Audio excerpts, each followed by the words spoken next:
नाजरीन अस्सलाम वालेकुम। IND टुडे न्यूज़ में आपका खैर मकदम करते हैं। आइए देखते हैं ये तफसीलात।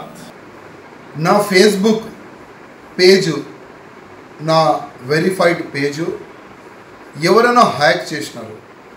ఎవరు చేసినారు ఏంది ఇప్పటివరకు ఇన్ఫర్మేషన్ వస్తలేదు. కానీ ఇది బయట కంట్రీలో కూర్చొని నా ఫేస్బుక్ పేజ్ని హ్యాక్ చేసినారని ఇప్పుడు మెయిల్స్లో అన్నీ మేము చూసిన తర్వాత మాకు తెలుస్తుంది. మా లోకల్ మంగళాట్ పోలీస్ స్టేషన్లో కూడా ఒక కంప్లైంట్ ఇచ్చినాం. ఇప్పుడు డీసీపీ గారికి, సైబర్ క్రైమ్ డీసీపీ గారికి కంప్లైంట్ ఇవ్వడానికి మేము ఇప్పుడు పోతున్నాం. అంటే ఇప్పటి నుంచి కాదు, ఎన్నో నెలల నుంచి నా ఫేస్బుక్ ఆఫీషియల్ వెరిఫై పేజ్కి హ్యాక్ చేయడానికి చాలా అంటే చాలా వాళ్ళు ప్రయత్నం చేసినారు. అదేవిధంగా నా వెబ్సైట్ కూడా హ్యాక్ చేయడానికి వాళ్ళు ప్రయత్నం చేసినారు. నా ట్విట్టర్ అకౌంట్ దాంట్లో దాదాపు 2,60,000 దాంట్లో కార్యకర్తలు యాడ్ ఉన్నారు. అది కూడా హ్యాక్ చేయడానికి ప్రయత్నం చేశారు, కానీ కాలేదు.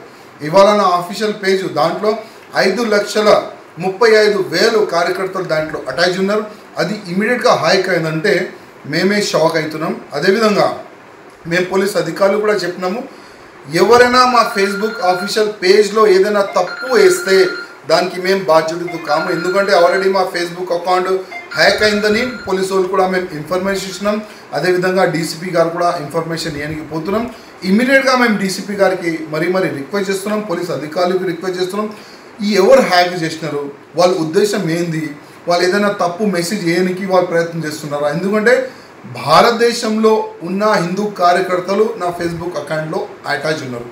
ఇవాళ ఏదైనా తప్పు మెసేజ్ చేస్తే ఏదైనా ఒక పెద్ద ఇష్యూ కావచ్చు. అందుకోసం ఇమీడియట్గా నేను పోలీస్ అధికారులతో రిక్వెస్ట్ చేస్తున్నా, నా ఫేస్బుక్ ఐడిలో ఎవరైనా తప్పు మెసేజ్ చేస్తే దానికి నేను బాధ్యత కానని చెప్తున్నా. అదేవిధంగా నా ఫేస్బుక్ ఐడి ఎవరు హ్యాక్ చేసినారు వాళ్ళకి ఇమీడియట్గా అరెస్ట్ చేయాలని నేను పోలీస్ అధికారులకి రిక్వెస్ట్. अगर आपने हमारे चैनल को सब्सक्राइब नहीं किया है तो आपको यहाँ सब्सक्राइब बटन दिख रहा है, उसे क्लिक करिए और सब्सक्राइब कीजिए और साथ ही साथ बेल आइकॉन को भी क्लिक करिएगा, जिससे कि आपको ताज़ा अपडेट मिलते रहें।